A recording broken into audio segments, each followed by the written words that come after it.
महाभारत में एक प्रसंग है गुरुजी, मातुंग नामक एक ऋषि कुमार का प्रसंग है। मातुंग बड़ी विचित्र कथा है। महाभारत तो महाभारत है महाराज। उसमें वर्णन है कि वो अपने पिता की आज्ञा से यज्ञ कराने जा रहा था और जिस क्षेत्र की यह घटना होगी उस क्षेत्र में यातायात का साधन खच्चर थे। तो रथ में उसकी गाड़ी में खच्चर जुते हुए थे।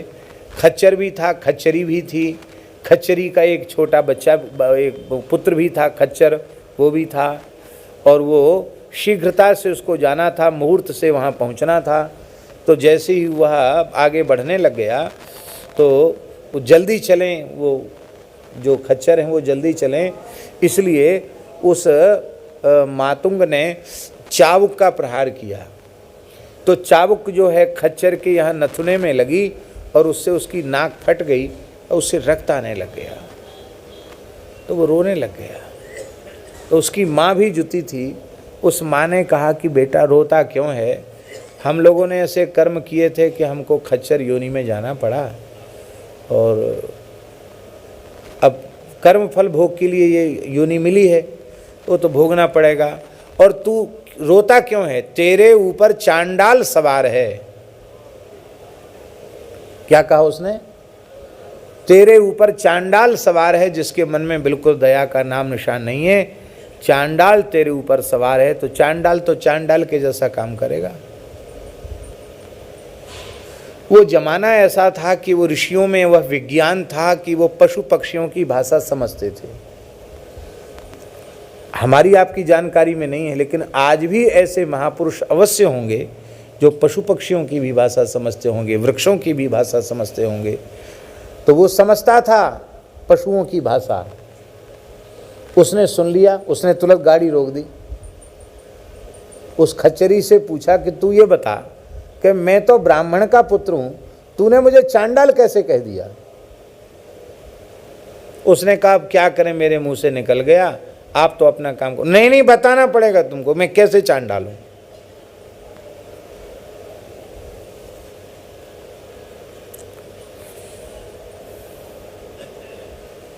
उसने कहा कि अब हमसे मत पूछो, अपनी मैया से जाके पूछ लो तुम पैदा कैसे हुए।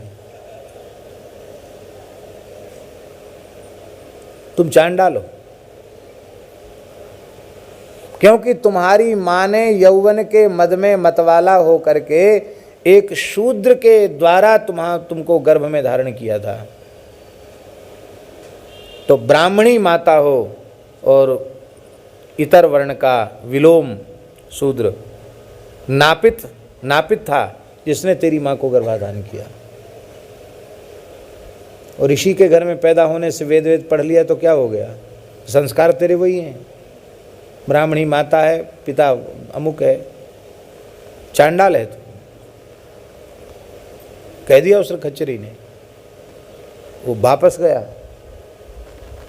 उसने कहा अपनी माँ से कि तू बता मैं कैसे पैदा हुआ। नहीं बताएगी तो मैं शाप दे दूंगा तुझे। इतनी शक्ति थी उसमें, शाप दे के भस्म कर सकता था वो। बता मुझे मेरी उत्पत्ति कैसे हुई, मैं अपने पिता की संतान हूं कि नहीं। कहां पर गई वो मार? उसने बता दी सच्ची बात सच्ची निकली। पिता पूछ रहे थे कि बेटा बिना यज्ञ कराए कैसे चले आए? बोले हम यज्ञ कराने लायक छोड़ा मेरी माँ ने मुझे। आप मुझे अपना पुत्र मान, मैं आपका पुत्र नहीं हूं। ब्रह्मण्याम ब्राह्मणात् जातः ब्राह्मणस्यान्न संशय, महाभारत का वचन है। मेरी उत्पत्ति में दोष है। अब मैं कठोर तप करके ब्रह्मत्व प्राप्त करूंगा, क्योंकि क्षेत्र तो ब्राह्मण का ही है। उसने कठोर तप किया, इतना कठोर तप किया उसने कि देवराज इंद्र आए। बोले तुम अपने तप से संसार को दग्ध क्यों कर रहे हो? देखो यदि तुम्हारा पिता ब्राह्मण होता, उससे तुम उत्पन्न होते तो तुम ब्राह्मण हो सकते थे, लेकिन यहाँ जाति का निर्णय जन्म से है। जन्मना या प्राप्यते सा जाति है। इसलिए वापस हो जाओ,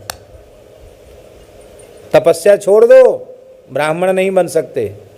सिद्ध हो गए हो, सामर्थ्य तुम्हें आ गई है, सिद्धियां आ गई हैं, देवता बन जाओ, भले ब्राह्मण नहीं बन सकते हो।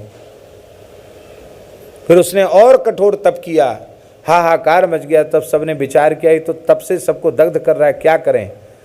तब उसको कहा कि तुम उपदेव के रूप में पूजित होगे। महाभारत में ये कथा है, आप पढ़ लेना, उस पूरे प्रकरण को पढ़ लेना, वो ग्रंथ से पढ़ लेना।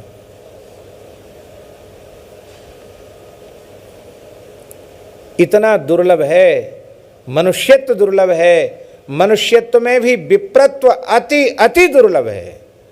इसलिए भगवान ने कृपा करके पवित्र विप्र कुल में जन्म दिया हो।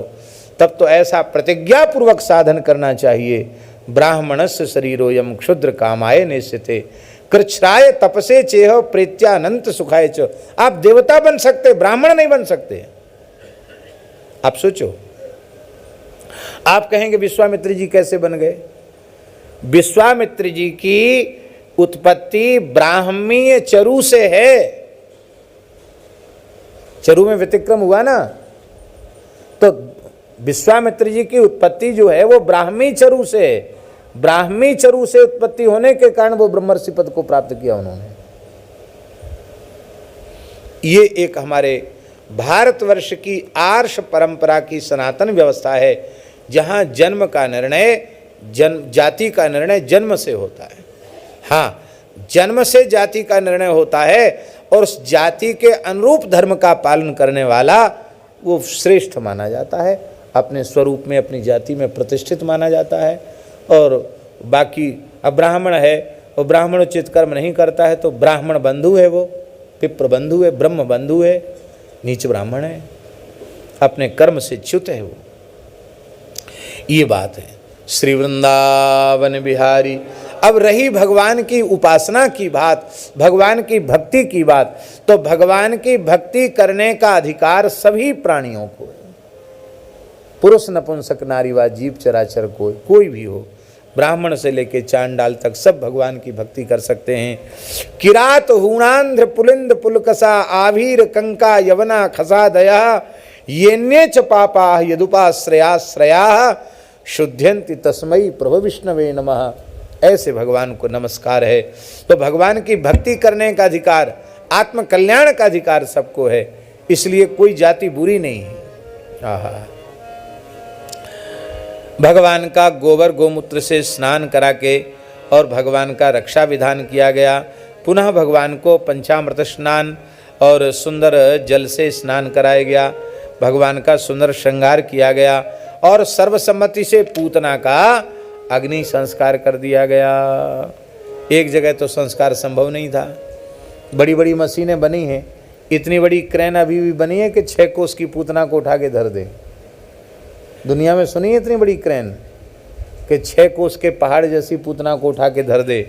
इसलिए टुकड़े टुकड़े करके उसकी हजारों चिताएं बनाई गई और जैसे ही अग्नि दी गई, अब तो महाराज क्या कहना, 10 दिशाएं सुगंध से गम गमा उठी।